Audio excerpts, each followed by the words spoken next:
17장. 그리스도의 공로로 우리가 하나님의 은혜와 구원을 누린다는 말은 올바르고 적합함. 4절. 그리스도의 대리적 속죄. 나아가 그리스도의 공로로부터 우리를 위한 은혜가 태어났다고 말할 때 우리는 이를 다음과 같이 이해한다.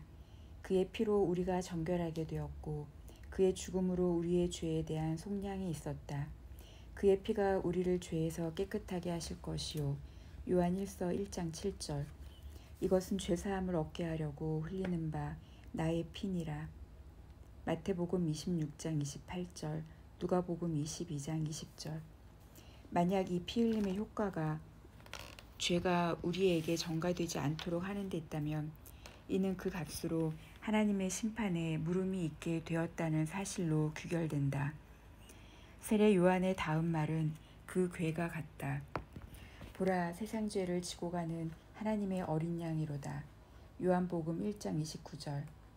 여기에서 세례 요한은 그리스도를 율법의 모든 희생 제물에 대치시킴으로써 오직 그리스도 가운데서만 저 형상들이 표상했던 것들이 성취되었다고 가르치고자 한다.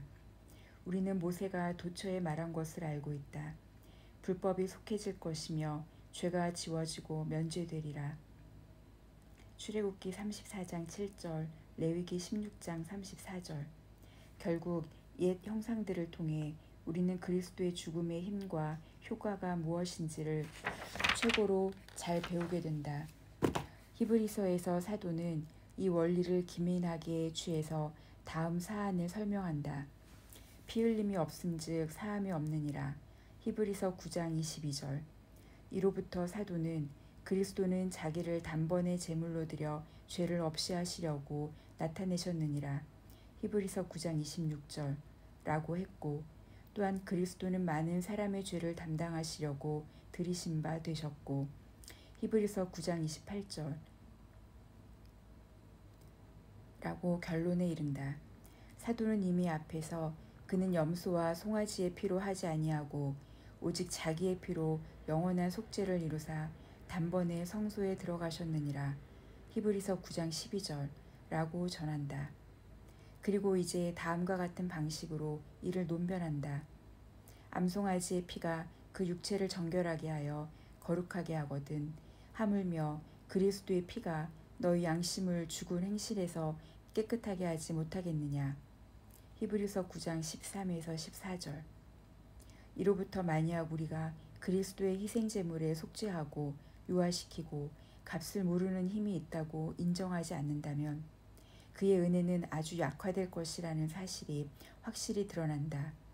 곧 이후에 덧붙여지는 바 그는 새 언약의 중보자시니 이는 율법 아래에 머무는 때에 범한 죄에서 속량하려고 주고사 부르심을 입은 자로 하여금 영원한 기업의 약속을 얻게 하려 하심이라. 히브리서 9장 15절. 바울이 기술한 그가 우리를 위하여 저주가 되셨다. 갈라디아서 3장 13절 라는 유비를 심사숙고하는 것은 특별한 가치가 있다. 왜냐하면 다른 사람들이 빚진 것을 갚음으로써 그들을 위한 의를 획득하고자 하심이 아니었다면 그리스도가 저주의 짐을 짊어지게 된 것이 공허했을 뿐만 아니라 심지어 어리석기조차 했기 때문이다. 또한 우리의 평화를 위한 징계가 그리스도에게 가해졌으며 그가 채찍의 말씀으로 우리는 나음을 받았도다. 이사야 53장 5절 라는 이사야의 증언도 명백하다. 왜냐하면 그리스도가 우리의 죄를 위하여 그 값을 물으지 않으셨다면 그가 우리가 매여 있었던 형벌을 자기 가운데 받아들이심으로써 하나님의 마음을 누그러뜨리셨다고 일컫지 않았을 것이기 때문이다. 같은 곳에서 뒤따르는 다음 말씀도 이에 부응한다.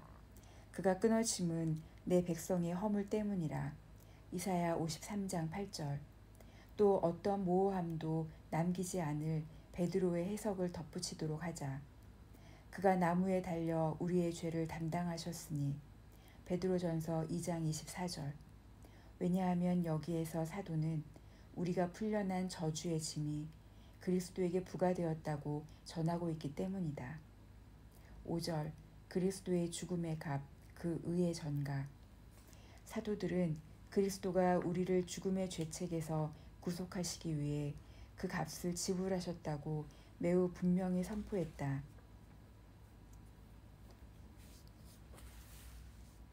그리스도 안에 있는 속량으로 말미암아 그 자신의 은혜로 의롭다 하심을 얻은 자 되었느니라.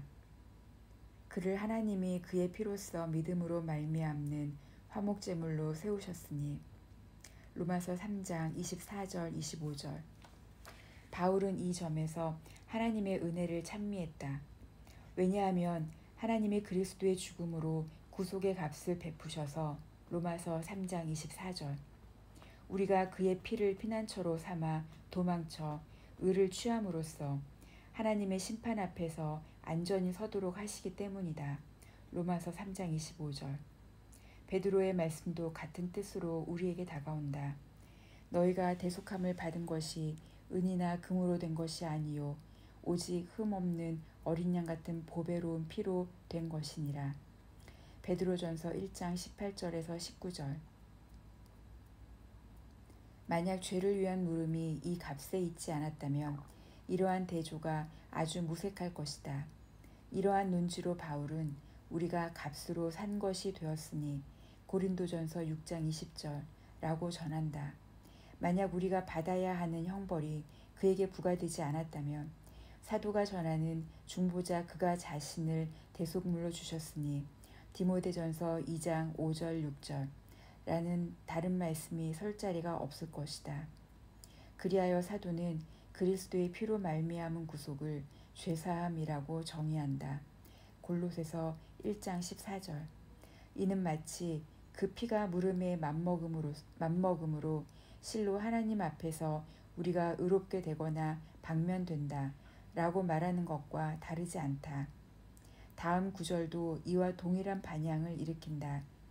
우리는 거스르는 법조문으로 쓴 증서를 십자가에 지우시고. 골로새서 2장 14절. 왜냐하면 우리를 죄책으로부터 방면하는 값을 치름 혹은 갚음이 여기에 지목되어 있기 때문이다. 바울의 다음 말씀은 큰 무게가 실려 있다. 만일 의롭게 되는 것이 율법의 행위로 말미암으면 그리스도께서 헛되이 죽으셨느니라. 갈라디아서 2장 21절. 이로부터 추록컨대 누군가 율법의 요구를 다 지킬 수 있을 때에 비로소 그 율법이 제공할 수 있는 것을 우리는 그리스도에게서 찾아야 한다. 혹은 동일한 말이지만 우리가 그리스도의 은혜를 통하여 결국 취하게 되는 것은 하나님이 율법 가운데 우리의 행위를 통하여 약속하신 무엇이다. 그 약속하신 것이란 사람이 이를 행하면 그로 말미암아 살리라. 레위기 18장 5절라는 것이다. 이러한 사실은 안디옥에서 살았던 설교 곧 사도의 주장 가운데에서도 명확하게 확증되었다. 모세의 율법으로 의롭다 하심을 얻지 못하던 모든 일에도 그리스도를 힘입어 믿는 자마다 우리가 의롭다 하심을 얻는 이것이라. 사도행전 13장 39절. 만약 의가 율법의 준수에 있다면 그리스도가 친히 그 짐을 지심으로 하나님의 호의를 취하셔서 마치 우리가 율법의 준수자라도 되었던 양 우리를 하나님과 화목하게 하셨다는 사실을 누가 부인할 것인가. 이후 갈라디아인들에게 전한 말씀도 동일한 목적을 지니고 있다. 하나님이 그 아들을 보내사 율법 아래에 나게 하신 것은 율법 아래에 있는 자들을 속량하려 하심이라. 갈라디아서 4장 4절 5절. 그리스도가 우리로서는 도무지 지불할 수 없었던 값을 취하셔서 갚음으로써 우리를 위한 의가 생기게 하지 않으셨다면 이러한 종속이 무슨 목적이 있었겠는가. 여기에 바울이 선포한 행위가 없는 의의 전가 로마서 4장에 대한 가르침이 있다. 왜냐하면 오직 그리스도 안에서 획득되어진 의만이 우리에게 받아들여진 것으로 여겨짐이 분명하기 때문이다. 확실히 그리스도의 육체가 우리의 양식이라고 불리는 요한복음 6장 55절. 다름 아닌 한 가지 이유는 우리가 그 안에서 생명의 실체를 발견하기 때문이다. 부연하면 하나님의 아들이 십자가에 달리셔서 우리를 위한 의의 값이 되셨다는 사실로부터가 아니면 어디로부터도 이러한 힘이 솟아나지 않는다. 그러므로 사도는 그리스도께서 우리를 위하여 자신을 버리사 향기로운 제물과 희생 제물로 하나님께 드리셨느니라. 에베소서 5장 2절라고 전하고, 또한 다른 곳에서는 그는 우리가 범죄한 것 때문에 내줌이 되고 또한 우리를 의롭다 하시기 위하여 살아나셨느니라. 로마서 4장 25절라고 전한다. 이로부터 추론되는 바는 그리스도를 통하여 구원이 우리에게 주어졌을 뿐만 아니라 그의 은혜로 인하여 아버지가 이제 우리에게 관대하시기도 하다는 것이다. 의심할 바 없이 하나님이 이사야를 통하여 형상 아래에 선포하신 내가 나를 위하여 내 종 다윗을 위하여 행하리라. 이사야 37장 35절 라는 말씀이 그리스도 안에서 완전하게 성취되었다. 사도가 너희 죄가 그의 이름으로 말미암아 사함을 받았으며 요한일서 2장 12절라고 전한 때 그는 이 사안에 관한 최고의 증인이 된다. 비록 그리스도라는 이름이 표현되어 있지는 않더라도 요한은 자기의 습관대로 대명사를 사용해서 그를 지칭한다. 주님도 이러한 의미에서 다음과 같이 선포하신다. 내가 아버지로 말미암아 사는 것 같이 너희들도 나로 말미암아 살리라. 요한복음 6장 57절. 이에 합치하게 바울은 다음과 같이 말한다. 그리스도를 위하여 너희에게 주신 것은 그를 믿을 뿐 아니라 또한 그를 위하여 고난도 받게 하려 하심이라. 빌립보서 1장 29절.